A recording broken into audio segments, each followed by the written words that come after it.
8 plus 11 plus 14 plus 17 plus dot dot dot ধারাটির কোন পদ 392। এটা হচ্ছে তোমাদের পাঠ্য বইয়ের 6 নাম্বার ম্যাথ। এখানে কিন্তু আমাদের এটা প্রথমে আমাদের যেটা করতে হবে, এটা আমাদের সমান্তর ধারা নাকি গুণোত্তর ধারা, এটা নিঃসন্দেহে হচ্ছে একটি সমান্তর ধারা। কেন? দেখো, এই যে দ্বিতীয় পদ থেকে যদি প্রথম পদ মাইনাস করি কত আসে? 11 মাইনাস 8 3 আসে।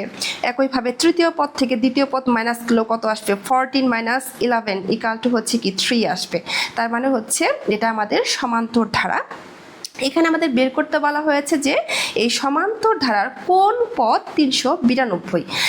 তাহলে আমরা যদি ধরে নেই যে এনতম পদ, সমান্তর ধারার এনতম পদ হচ্ছে 392, তাহলে কিন্তু আমরা এন এর মান বের করলে কিন্তু অ্যান্সারটা চলে আসবে।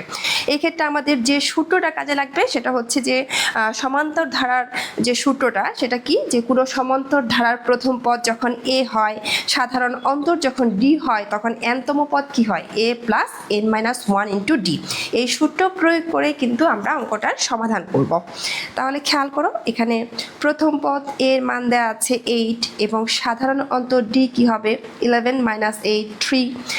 তাহলে আমরা ধরে নেই যে ধারাটির কোন পদ 392। তার মানে ধরে নেই যে ধারাটির এনতম পদ হচ্ছে 392। এখন এনতম পদের তাহলে সূত্রটা কি ছিল? এনতম পদের সূত্র ছিল A plus N minus 1 into D. যেহেতু আমরা ধারাটির এনতম পদ ধরে নিয়েছি 392, তাহলে প্রশ্ন মতে এনতম পদ ইকুয়াল টু কিন্তু আমরা 392 লিখতে পারি। এখন আমরা জাস্ট মান বসাবো। এ এর মান কত? 8 plus N minus 1 into D এর মান হচ্ছে 3 ইকুয়াল টু হচ্ছে 392। তারপর দেখো এখানে কি হবে? এন মাইনাস 1 ইন্টু 3, 8টা যদি এই পাশে চলে আসে তাহলে মাইনাস হয়ে যায়। তাহলে এন মাইনাস 1 ইকুয়াল টু দেখো 392 থেকে যদি মাইনাস 8 করো তাহলে থাকে হচ্ছে 384, আর এই 3টা যদি এই পাশে আসে তাহলে কিন্তু ভাগ হয়ে যায়। তাহলে এন মাইনাস 1 ইকুয়াল টু 128। তাহলে এন ইকুয়াল টু কী হবে? এই মাইনাস 1টা এখানে আসলে কিন্তু প্লাস 1 হয়ে যায়। তার মানে এন এর মান হচ্ছে 129।